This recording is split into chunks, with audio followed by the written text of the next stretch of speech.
High বন্ধুরা, good morning. কেমন আছো সবাই? আশা করি সকলে ভালো আছো, সুস্থ আছো। আর আমরাও কিন্তু বেশ ভালো আছি। সকাল সকাল ঘুম থেকে উঠেই একদম কাজে লেগে পড়েছি। আর এখন কাজ বলতে সংসারের কোনো কাজে হাত দেইনি, এখন হাত দিয়েছি হচ্ছে ব্যবসার কাজে।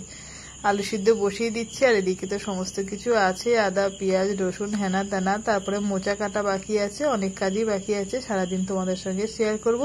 তো বন্ধুরা, ভিডিওটা উঠে শুরু করে দিয়েছি, তোমরা ভালোবেসে দেখো, অবশ্যই ভালো লাগবে। আর এখন আমি কাজ করছি হচ্ছে দোকানের জন্য যে চপের তরকারি বানানো হয়, সেটা সকাল থেকেই শুরু হয়ে যায়। আর এখন আমি বাড়ি দিচ্ছি, মানে বাড়ি বলতে থেতো করাকে আমরা বাড়ি বলি, যাই হোক।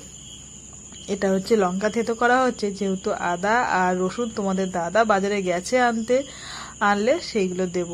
তো আগে আদা আর রসুন কিন্তু আমি দিই, তারপরে লঙ্কা দিই। আজকে যেহেতু লঙ্কাটা ঘরে আছে আর এগুলো আনবে তারপরে, তো সেই কারণে একটু দেরি হয়ে গেল দিতে।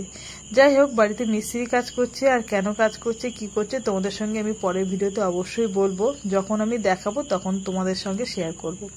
যাই হোক, উনুনের দিকে তাকাচ্ছি, বলছি বারবার করে কেন, যেহেতু দুটো উনুন ধরানো হয়েছিল, দুদিকে রান্না বান্না হয়ে গেছে, দোকানে যেগুলো আর কি করণীয় সেগুলো হয়ে গেছে। আর আজকে রান্না বান্না বলতে আজকে রান্নাটা কিন্তু মাই করছে, যেহেতু আজকে রান্নার দায়িত্বটা কিন্তু মাই নিয়েছে নিজে নিজে। আমি কিন্তু মাকে বলিনি রান্না করতে, আমি ভাবলাম ব্যবসার কাজ করে তারপরে রান্না করতে ঢুকবো। কিন্তু সত্যি কথা বলতে ব্যবসার কাজ করতে করতে অনেকটাই বেলা হয়ে গেছে। তো আমার আবভাব দেখে মা বলল আর দরকার নেই, আজকে রান্নাটা আমিই করি। আর যেহেতু নিরামিষ রান্না, খুব একটা লেট হবে না, তাড়াহুড়ো করেই হয়ে যাবে, মানে কি বলবো, শটাং রান্না বান্না হবে। যাই হোক, এতটা ডিম দেখছো, এই ডিমটা কিন্তু আমাদের বাড়ির জন্য না, এটা হচ্ছে আমাদের দোকানের জন্য। দোকানে যে ডিমের চপ করা হয় সেগুলোই আর কি আমি ছাড়িয়ে রাখছি। আর এগুলো আমি স্নান সেরে তারপরে যখন আলুর গুচি কাটতে বসবো, ঠিক তখনই এই ডিমগুলো একেবারে রেডি করে নিয়ে দোকানে যাব। তো দোকানে যাওয়ার আগে অনেকক্ষণই কিন্তু তার আগে আমাদের বসতে হয় দোকানের সমস্ত কাজকর্ম রেডি করার জন্য। আর তোমাদের দাদা আর আমি একসঙ্গেই কাজ করি। আর পরি যেদিনকে বাড়ি থাকে সেদিনকে কিন্তু ডিমের দায়িত্বটা কিন্তু পরিরই থাকে। যাই হোক, আমার ওদিকে ডিম ছাড়ানো কমপ্লিট, আর এই আলুগুলো ভিজিয়ে দিচ্ছি, এটা হচ্ছে কালকের জন্য। যেমন আমরা আজকে কি খাবো কালকের থেকে চিন্তা করি, তেমন এই আমাদের ব্যবসার কাজও কিন্তু কালকে কিভাবে কাজটা শুরু করব তার আগের দিন থেকেই কিন্তু শুরু হয়ে যায়, যে কালকে কিভাবে কাজ করব। আজকে যদি আলুগুলো ধুয়ে রেখে দেওয়া যায় তাহলে কিন্তু রাতে এসে আর কষ্ট করতে হয় না, যেহেতু অনেক রাতে বাড়ি আসি। তোমাদের সঙ্গে বারবারই বলি, আমাদের বাড়ি আসতে প্রায় রাত 12টা, 11:30, 12টা বেজে যায়। রাতে এসে তোমাদের দাদা আবার ওই কাজগুলো করে। যাই হোক, আজকে সকালবেলা সত্যি কথা বলতে রান্না হয়ে গেছে কিন্তু খাওয়া হয়নি। তোমাদের দাদা আগের দিনকে রাতে আর কি পাউরুটি এনেছিল, তো সেই পাউরুটিটা খাচ্ছি আর জল খাচ্ছি। আর এখন বাজে হচ্ছে কটা জানো? এখন বাজে হচ্ছে প্রায় 1টা বাজতে যায়। তো ভাবলাম এখন আর কি খাবো, একটু হালকা একটু পাউরুটি জল খেয়ে নিই, তারপরে স্নান সেরে একেবারে দুপুরের খাওয়া আর সকালের খাওয়া বলতে পারো, একেবারেই খাওয়া দাওয়া সেরে একদম দোকানে বেরিয়ে পড়বো।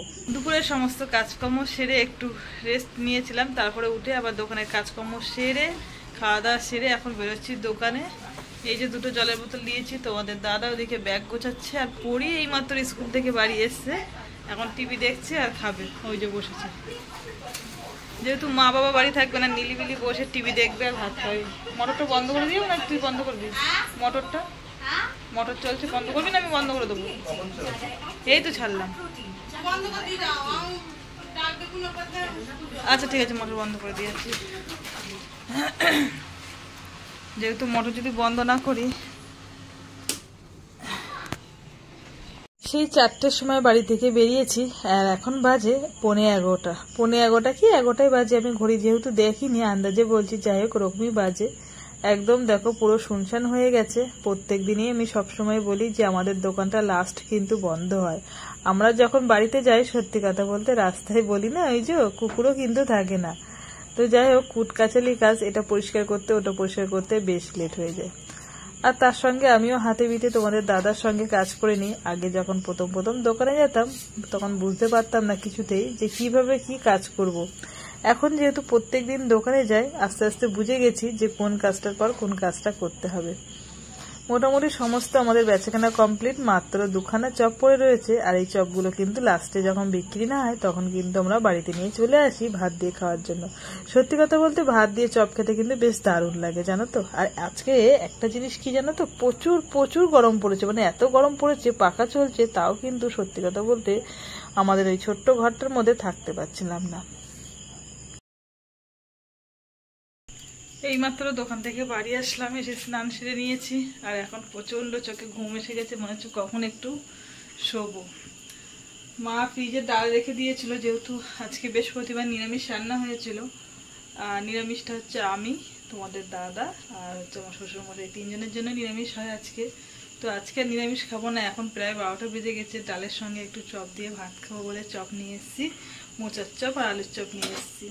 তা ডালটা একটু গরম করে নিচ্ছি, যেহেতু ভাতও ফ্রিজে ছিল ডালও ফ্রিজে ছিল। ডালটা একটু ফুটিয়ে নিলে কি তাহলে ভাতটা অত ঠান্ডা পড়ে যাবে না। এই যে ভাত রয়েছে, এইমাত্র বের করলাম আর কি ফ্রিজ থেকে। জলের বোতলগুলো জল ভরে নিয়েছি, অন্যদিন পরি জল ভরে রাখে, আজকে আর ভরিনি, যেহেতু পরি অনেকটা কাজ করেছে।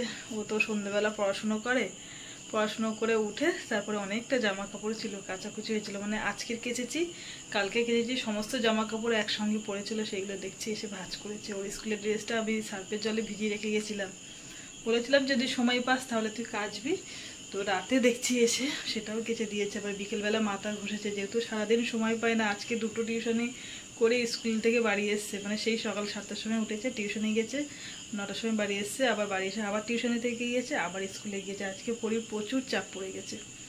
স্কুল থেকে বাড়ি এসে বললো মা খাওয়া দাওয়া সেরে আমি আর শোবো না, একটু মাথা ঘষবো। বিকেলে মাথা ঘষলে কি ভালো হয়, কোনো টেনশন থাকে না, চুল ছাড়া থাকে। স্কুল যাওয়ার সময় তো চুল মানে বেঁধে না গেলে তো ম্যামেরা বকে, তো সেই কারণে স্কুল থাকাকালীনই মাথা ঘষতে পারে না, মানে সকাল টাইমটাও ঘষতে পারে না, যতটুকু ঘষে বিকেলবেলা। তো যাই হোক, আর হচ্ছে না আবার। চলো আজকে ভিডিওটা বন্ধুরা এখানেই শেষ করব, রাতে খাওয়া দাওয়া করে শুয়ে পড়বো, আর পাচ্ছি না, কালকে সকাল থেকে আবার ব্লগ শুরু করব। দোকানের থেকে এসছি তো কষ্ট হচ্ছে। তো যাই হোক বন্ধুরা, সারাদিন কতটা কি তোমাদের সঙ্গে শেয়ার করতে পারলাম জানি না, এটুকুই পেরেছি শেয়ার করলাম। চলো আজকের মতন সবাইকে গুড নাইট। টাটাটা দিতে পারলাম না, হাতে আমার এটা রয়েছে, ওইভাবে দিই টাটা।